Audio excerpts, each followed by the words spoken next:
Hello students, आज हम बात करेंगे एसबीआई पीओ प्रीलिम्स के एग्जाम में क्या क्या लेके जाना है और किन किन बातों का ध्यान रखना है। इस रिलेटेड ये वीडियो है। वो जो इंस्ट्रक्शन पेज होता है ना आपके एडमिट कार्ड में, उसको मैं समराइज करके आपको बता दूंगा ताकि आपको ज़्यादा दिक्कत ना आए। और थोड़ा सा पैनिक क्रिएट होता है दिमाग में कि भाई इतना बड़ा इंस्ट्रक्शन पेज है, क्या क्या लेके जाना होगा। तो उसको मैं एक समराइज वे में बताने की ट्राई करूंगा आपको। तो होपफुली आपको ये वीडियो हेल्पफुल हो जाए। ठीक है, तो स्टार्ट करते हैं। देखो, सबसे पहले इंपॉर्टेंट चीज है प्रीलिम्स का एडमिट कार्ड। जो आपका एडमिट कार्ड है वही आपको लेके जाना है। उसका जो फ्रंट पेज है ना, वही सबसे ज्यादा जरूरी होता है। अब यहाँ पे एक डाउट आएगा कि इसको कलर्ड लेके जाएं या ब्लैक एंड व्हाइट चलेगा। ब्लैक एंड व्हाइट बिल्कुल चलेगा, कलर्ड की कोई जरूरत नहीं है। कलर्ड भी करवा लिया है तो कोई दिक्कत नहीं है, बट ब्लैक एंड व्हाइट रखो, सिंपल। ठीक है, अब आता है कि आईडी प्रूफ। मान लेते हैं आप पैन कार्ड लेके जा रहे हो या अपने आधार कार्ड लेके जाना है, तो इन दोनों में से कोई भी एक लेके चले जाओ। ठीक है, कोई भी एक चलेगा। और इसकी एक फोटोकॉपी भी चाहिए। किसकी? आईडी प्रूफ की। मान लो मैं पैन कार्ड लेके जाता हूँ तो मैं पैन कार्ड ओरिजिनल वाला जो आईडी है वो भी लेके जाऊंगा और उसकी एक फोटोकॉपी भी लेके जाऊंगा।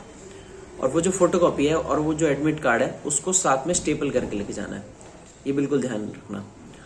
अब बात करेंगे फोटोज। फोटोज कितनी लेके जानी है? देखो, कंफ्यूज नहीं होना है। आईबीपीएस के एग्जाम्स में 2 फोटोज चाहिए होती है। एक फोटो चाहिए होती है एडमिट कार्ड के ऊपर लगी होनी है, एक फोटो हाथ में चाहिए होती है जो हमारी अटेंडेंस शीट पे लगती है। बट एसबीआई पीओ वाले ना थोड़े से, मतलब क्या बोले हम, हवाबाज है, ये मान लो। उनको एक एडमिट कार्ड पे चाहिए और 2 अटेंडेंस शीट पे चाहिए। ठीक है, तो ध्यान रखना 3 फोटोज एटलीस्ट लेके जाना। देखो, कोशिश करो, जो बच्चे 5 लेके जाते हैं ना वो एकदम सेफ होते हैं, तो आप 5-6 लेके चले जाओ। कोशिश करो 5-6 लेके चले जाओ। ठीक है, बाकी जिनको एक्यूरेट लेने की आदत है उनको मैं बता दूं 3 तो चाहिए ही होती है। ठीक है, तो एटलीस्ट 3 लेके जाना। अब इन चीजों को जो मैंने अभी तक आपको बता दिया, देखो बाहर एक्सटर्नली जो आवाज आ रही होगी उसको अवॉइड करना, मैं इसमें कुछ नहीं कर सकता हूँ। ठीक है, तो मेन चीजों से तो आपकी एंट्री हो गई। मेन चीजें क्या है? एडमिट कार्ड, आईडी प्रूफ की फोटोकॉपी और फोटोज, पासपोर्ट साइज फोटोज। अब आपकी एंट्री तो हो गई। अब एंट्री के बाद आपको और क्या क्या चीजों का ध्यान रखना है। देखो, कोशिश करना वॉच ना पहनो। वॉच पहनोगे तो आपको निकलवा देंगे वहीं पे बाहर। बेल्ट मत पहनना। ठीक है, बेल्ट पहनोगे तो निकलवा देंगे बाहर। लड़कियों के लिए ये जो इयरिंग्स होते हैं वो बहुत सिंपल वाली भी अवॉइड ही करना। क्या हो गया, एक दिन की बात है, वरना मैंने अभी रिसेंटली देखा टेप लगवा देते हैं। इवन लड़के भी कुछ पहनते हैं, तो उसको हटा लेना कुछ टाइम के लिए। और कलावे ज्यादा मतलब फैंसी नहीं होने चाहिए। ये वाले तो अभी तक मेरे चल रहे हैं, अभी तक कुछ हुआ नहीं है। बट रक्षाबंधन के टाइम पे काफी राखी वगैरह उतरवा दी थी, तो अगर किसी ने ब्रेसलेट वगैरह पहना हो तो उसको हटा देना। चेन के रिलेटेड मेरे को इतना आइडिया नहीं आ रहा है, बट जहां तक है चेन भी ज्यादा अगर मोटी चेन है तो वो उतरवा लेते हैं। ठीक है, तो कोशिश करना कि ना ही पहन के आओ। और टोपी नहीं चलेगी। ठीक है, हुडी नहीं चलेगी। अब थोड़ी ठंड आ रही है, हल्की हल्की ठंड आ रही है, तो क्या पता जिनकी फर्स्ट शिफ्ट हो वो लोग थोड़ा बहुत कुछ पहन के आ जाएं, तो वो चीज अवॉइड करना। टोपी अलाउड नहीं है, हुडी अलाउड नहीं है। जो हुडी जो ऐसे करके पहन लो वो अलाउड नहीं है। ठीक है, अब बात करते हैं पेन लेके जाना है कि नहीं। सबसे बड़ा सवाल।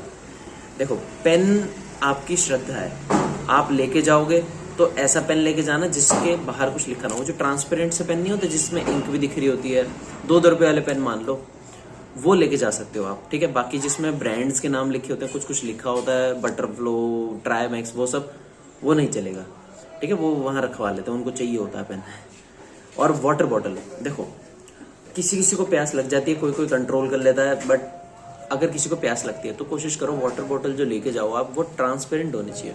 उसमें कोई एडवर्टाइजमेंट नहीं होना चाहिए, जैसे कि कोको कोला, स्प्राइट, बिसलेरी, नहीं। ठीक है, आपको उसका वो जो रैपर है वो हटा लेना। और ट्रांसपेरेंट बोतल, मतलब जो भी अंदर माल पानी है वो आपको उनको दिखना चाहिए। ठीक है, बाकी और कुछ इंस्ट्रक्शन ऐसे है नहीं। ठीक है, बाकी इतना ही है। और 1-2 चीजों के बारे में बताता हूँ मैं। जब भी आप एग्जाम स्टार्ट करने वाले हो, देखो एक टाइमर चल रहा होता है एग्जाम स्टार्ट होने से पहले। जब आप बैठे, फिर और बच्चे भी धीरे धीरे एंट्री ले रहे हैं, उनका बायोमेट्रिक हो रहा है, ठीक है, अटेंडेंस हो रही है, ये सब हो रहा है, तो उसमें टाइम लगता है। तो ये जो ये वाला टाइम होता है, ये सब जो बायोमेट्रिक वगैरह बच्चे आ रहे हैं के करके, वो जो टाइम होता है उसके लिए एक एक्स्ट्रा टाइम चल रहा होता है स्क्रीन पे। तब तक जो अंदर आ चुका है उसे वेट करना होता है। अब उस टाइम पे क्या करोगे? देखो सबसे बेसिक काम है, आप अपना माउस चेक कर लो, आपका माउस चल रहा है कि नहीं। कीबोर्ड से ज्यादा छेड़छाड़ मत करना। देखो किसी किसी को आदत होती है कीबोर्ड से पासवर्ड टाइप करने की, ठीक है। मैं तो बोलूंगा कीबोर्ड अवॉइड ही करो। माउस में वहां जाके कीबोर्ड एक बना आता है, वहां पे उस पर क्लिक कर देना और वहीं से टाइप कर लेना माउस से ही।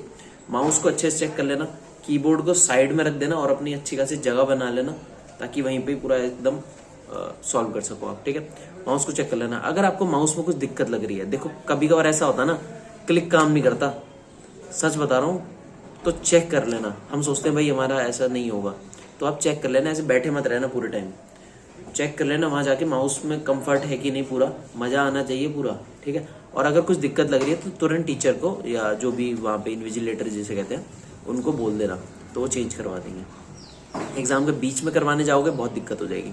और एक चीज, रफ शीट जितनी मिलती है ना वो इनफ होती है। ऐसे डाउट मत रखना रफ शीट जो मिलेगी वो कम पड़ जाएगी। देखो अगर आपको लग रहा है ना बड़ा बड़ा करने की आदत है, आपको बहुत बड़ा बड़ा लिखने की आदत है, तो आप उनसे मांग सकते हो, बहुत पोलाइटली मांगना, वरना वो यही बोलेंगे, थोड़ा सा क्या पता चिढ़ भी जाए थोड़ा सा कि नहीं नहीं उसी में करो, उतने में ही करो, क्योंकि वो इनफ शीट्स होती हैं। अगर आपको उससे ज्यादा लग रही है ना तो आपको थोड़ा सा कंट्रोल करने की जरूरत है। आप थोड़ा शीट्स बचा बचा के करो, आप बहुत ज्यादा अगर यूज करते हो तो, ठीक है। बाकी ऐसा कुछ नहीं है कि वो नहीं देंगे, दे देते हैं, ठीक है।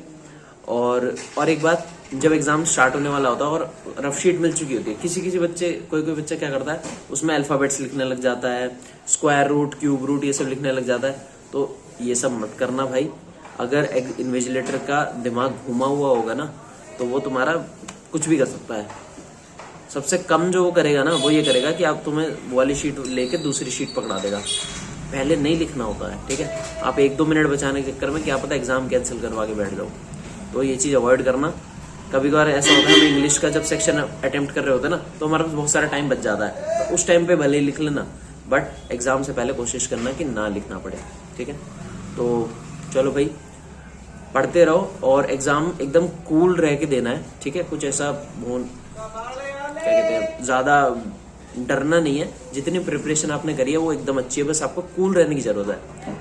हम कभी कभार स्ट्रेस में इतना होता है ना, हमारे 4-5 नंबर कम हो जाते हैं। हम एकदम रिलैक्स होते हैं ना तो हमारा फुल पोटेंशियल बाहर आता है। देखा है ना आपने, मॉक्स में आप कितना अच्छा परफॉर्म करते हो। और एक चीज ध्यान रखना, मॉक्स में जैसा एग्जाम आता है ना जनरली उससे इजी एग्जाम रियल एग्जामिनेशन में आता है। बट रियल एग्जामिनेशन टफ इसलिए लगता है क्योंकि हम वहां पे रियल एग्जाम दे रहे हैं।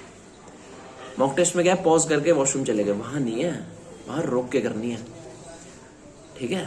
तो चिल रहना है, आराम से करना है, फिर मेंस में जाना है, फिर इंटरव्यू में जाना है, फिर जॉब, ठीक है।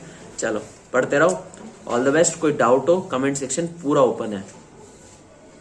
फालतू के सवाल मत पूछना, एक जना पूछता है फोन लेके जा सकते हैं कि नहीं, ऐसा मत करो भाई। चलो पढ़ते रहो, टाटा।